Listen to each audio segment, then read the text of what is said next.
শাক।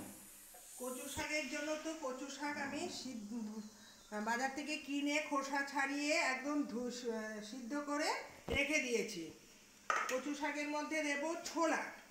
তার জন্য আগে ছোলাটাকেও আমি প্রায় 5-6 ঘন্টা আমি জলে ভিজিয়ে রেখেছি।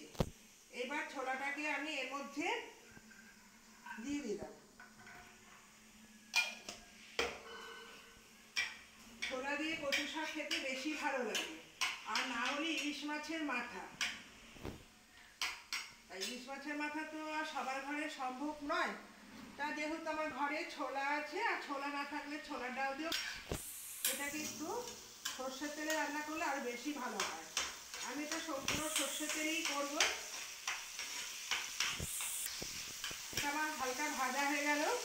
এখানে কালো জিরেটাকে একটু গোটা না একটু ভাঙা মতন ভেজে রেখেছি। এটা ভেজে করলে ভালো হতো, কিন্তু আমি এমনি রেখেছি।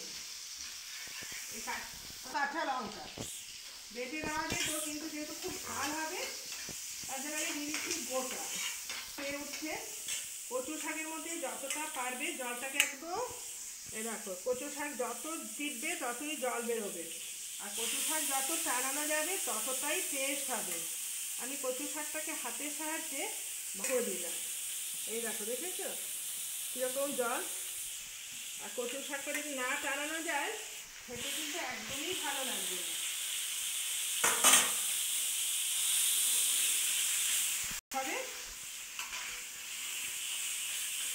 কচু শাকটা এত ভালো। অনেক সব কচু শাক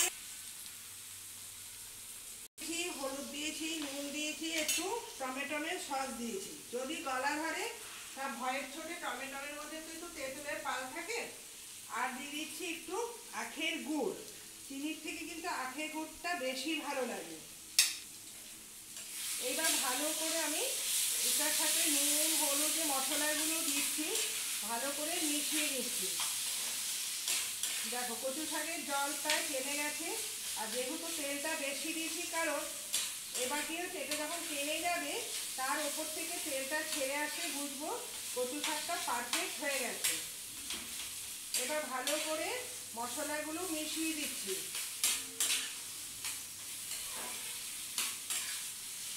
এখন তেলটা ছাড়িনি, তেলটা ছেড়ে আসলেই বুঝবো আমার কচু শাকটা টানা হয়েছে। এটা কিন্তু খুব টাইম লাগে। সেই জন্য আমি কি করেছি, একটু ছড়ানো প্যানে বসিয়ে দিয়েছি। প্রত্যেকটা গায়ে যদি জলটা না থাকে একবার মাঝে মাঝে ঢাকা দিলে বা জল উঠবে। আমি এইভাবে ছড়িয়ে দিয়ে জলটাকে টানাচ্ছি। আর জলটা যখন টানবে এবার মাঝে মাঝে একটু ফুলে ফুলে উঠবে, তার মানে এটা পারফেক্ট জলটা টানা হচ্ছে। এই দেখো, এই জায়গাটা জল টানাটা বন্ধ হয়ে গেল। আবার উল্টিয়ে দিচ্ছি, আবার পেতে দিচ্ছি। এইভাবে কচু শাকটা রান্না করলে বেশ ভালো লাগে। এবার আমি পাশের গ্যাসে বসিয়ে দিই, আস্তে আস্তে হতে থাকুক। আর এখানে আমি ডিমের কষা করছি খুব ভিন্ন স্বাদে। তার মধ্যে তিলের রস দিয়ে করবো।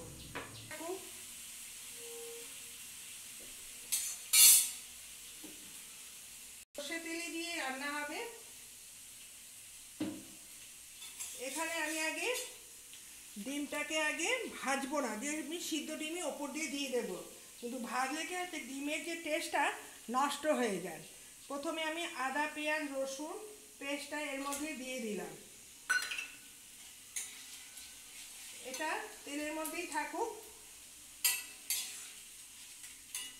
এটা দিয়ে আজকে ফ্রাইড রাইসটা সন্ধ্যার সময় তৈরি করব। তা ভাবলাম এখন যদি আলুর দমটা করে রাখি তাহলে ফ্রাইড রাইস দিয়ে আলুর দম খেতে খুব ভালো লাগে। এখানে রেখেছি গরম জল, আর রেখেছি ক্যাপসিকাম। এর মধ্যে দিচ্ছি তোমার আলুটা। এগুলো একই সাথে ভাজা হয়ে যাবে। আলুটা আমি ডিমের সাথে আলুটাকে একটু পাতলা পাতলা করে কেটে সিদ্ধ করে রেখে দিয়েছি। কালারটাও বেশ সুন্দর, যেহেতু এখনো মশলাপাতি কিছুই দেওয়া হয়নি। বেশ সুন্দর পেঁয়াজের সাথে এটা ভালো করে ভাজা হয়ে যাবে। এইবার আমি বাকি মশলাটা দিই। প্রথমে দিচ্ছি নুন,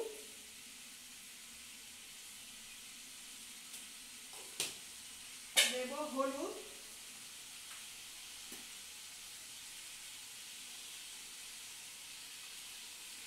এবার দেব চিনি।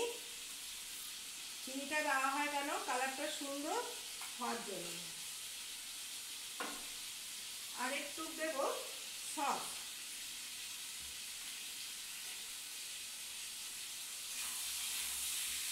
এটাকে ভালো করে মিশাতে হবে।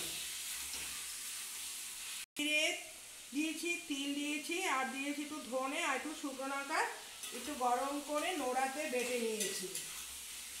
এবার এর মধ্যে আমি ছড়িয়ে দিলাম।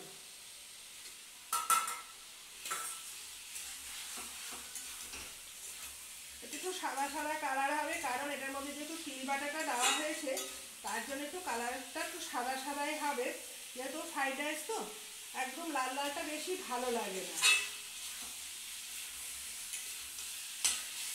এর মধ্যে আমি কি করছি, ওই যে জলটা আছে জলটা ওপর দিয়ে একটু দিয়ে দিচ্ছি। ব্যাস,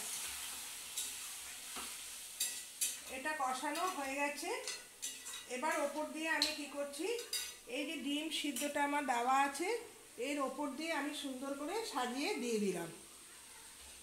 ব্যাস, এবার এটার মধ্যে সব কটা আমাকে নাড়িয়ে নিলাম। হয়ে গেল আমার ডিম আলু ফ্রাইড রাইস আর পোলাও দিয়ে খেতে। এটা আমার রান্না হয়ে গেল। এটাও আমার হয়ে গেছে, দেখেছো কি সুন্দর শুকনো হয়ে গেছে, একদম পারফেক্ট। দেখেছো কচু শাকটা দারুণ হয়ে গেছে, আর গন্ধটা এত সুন্দর বেরিয়েছে কি বলবো।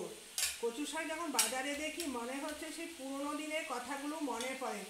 যতই হোক বাজারে গেলে সবই পাওয়া যায়, কিন্তু করার ঝামেলা, কে কেটে দেবে বেটে দেবে রান্না করা, তাও পুরোনো কথা ভেবে মাঝে মাঝে একটু যখনকার যেটা সিজন তো খেতেই হবে, সিজনটা মানবে না। আগে আমাদের বাড়িতেই কচু শাক ছিল, মা কেটে কেটে রান্না করতো। আমাদের যেহেতু অনেকটা জায়গা ছিল, এখন তো গ্রামের বাড়ির মতন তো শহরে কোনো জায়গা নেই, এখন কিনেই খেতে হয়। একটা কথা সবসময় মনে বলে বড়রা, সময়কে ধরে রাখো। সময় যদি একবার চলে যায় সেটা আর কোনো দিন ফিরে আসে না।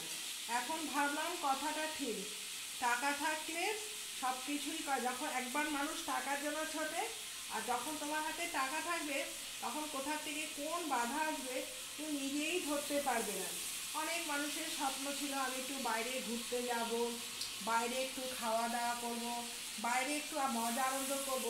জীবনটাকেই সংসারে দিতে দিতেই আমার জীবনটা শেষ হয়ে গেল। বিয়ের আগে বলতো মেয়েরা বড় না হলে ঘর থেকে বেরোতে দেবে না, শ্বশুরবাড়িতে যাওয়া হবে শ্বশুরবাড়িতে দেবে। যাই হোক, মেয়েরা সেই শ্বশুরবাড়িতে গেল, বিয়ে হতে না হতে তার 2-3টে সন্তানও হয়ে গেল। সন্তানকে মানুষ করতে করতে তার হাজবেন্ডও চলে গেল, কিন্তু তার জীবনটা যে শূন্যতেই আছে, শূন্যতেই। এককালে তার হাজবেন্ড ভালো চাকরি করতো, হঠাৎ করে হাজবেন্ড মারা যাওয়াতে তার সমস্ত জিনিস ধূলিসাৎ হয়ে গেল। স্বপ্ন যে কোথায় থেকে মানুষের ভেঙে যায় কেউ বলতে পারে না। আর যদি তুমি টাকাটাকে ধরে রাখো তাহলে তোমার সুখটা ধরে রাখতে পারবে। আর টাকা না থাকলে সবাই দুঃখ দিতে পারে, ভালোবাসতে পারে না। যেদিন তোমার টাকা থাকবে সবাই আসবে, আর যেদিন তোমার টাকা থাকবে না কেউ তোমার পাশে থাকবে না। আর দুঃখের সময় দুঃখ দিতে ভালোবাসে, আর যখন তোমার সুখের সময় তোমাকে আঘাত করবে। অনেক কথা ভাবি, মানুষকে কটু কথা তো বলবেই, সে যে ঘুরে দাঁড়িয়েছে সে কথাটা বলবে না। সে যে এককালে যে খারাপ ছিল, সে অনেক লড়াই করে আজকে দাঁড়িয়েছে, তার কোনো দাম নেই। তখন সে বলল, এককালে যখন তুমি আমাকে দূরে সরিয়ে দিয়েছো, এখন কেন আমার কাছে এসেছো? আমি এখন আর তোমায় চিনি না। কেননা যেই সময় আমার প্রায় দেখতে দেখতে 12-13 বছর পর আমার ছেলেকে এখন জায়গার মতন প্রতিষ্ঠিত করেছি, তখন তোমরা কেউ আমার পাশে ছিলে না। আজকে আমার দুটো ছেলে মেয়ে দাঁড়িয়েছে, এখন তোমরা আমার পাশে এসেছো খোঁজ খবর নিতে, আর কোনো দরকার নেই। আমার কর্ম আমি নিজেই করেছি, ঠাকুরের ওপর বিশ্বাস রেখেছি, তাই আজকে নিজের পায়ে দাঁড়াতে পেরেছি। এটাই কিন্তু বাস্তব। মানুষকে চিনতে বড় কঠিন, আমরা মানুষ চেনা যে এত কঠিন, যখন বাস্তবে পরিণত হয়। আগে ভাবতাম লোকে পাগলে কী না বলে, ছাগলে কী না যায়, যখন নিজের ঘাটে পড়ে তখনই বোঝা যায় মানুষ যে কত খারাপ প্রকৃতি। এবার আস্তে আস্তে মানুষ লোকে চিনছে, রাস্তাঘাটে যেখানেই যায় সবারই মুখ বন্ধ, একই কথা, শালির এক কিনেছে টাকা আর সম্পত্তি। টাকা থাকলে তুমি নিজের একজন ঠিক আছে, তোমরা সঙ্গে থেকো আমার। দেখো তোমাদের সঙ্গে কথা বলতে বলতে আমার এই ডিমের কষাটা দেখেছো কি সুন্দর টক করে তেল পড়ছে। আর ডিমটা যেহেতু কাঁচা ডিম ভেজে দিইনি আর মশলার সঙ্গে সেটে গেছে। ডিম কখনো ভেজে দিলে কিন্তু টেস্ট থাকে না। এই ঝোল